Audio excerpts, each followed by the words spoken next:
దొరికేస్తున్నారు, నాకెవరో దొరికేస్తున్నారు. మీ బిడ్డ కొడుకు నీకు దొరకరు కదా, నేనే దొరుకుతా. అవునా? ఓ కరెక్ట్ కరెక్ట్ కరెక్ట్. రండి ఇంకా ఇంట్లోకి వెళ్దాము. Chakradhar madam Murali sir phone చేశారు, పిల్లల్ని తీసుకురామంటున్నారు మేడం. కాదా టైం అయింది కదా, పంపించేసేయి. అమ్మా మన ఇంటికి వెళ్ళిపోదాము. అమ్మ నువ్వెందుకమ్మా ఇక్కడ ఉన్నావు? మన ఇంటికి వెళ్ళిపోదాం రా అమ్మా.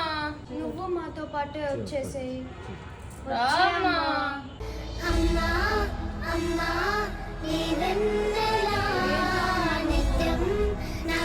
మీరు ఇలా అలిగి వస్తే అమ్మ బాధపడుతుంది కదా, ఒక్కసారి పోయి మంచిగా చెప్పి రాకుండా.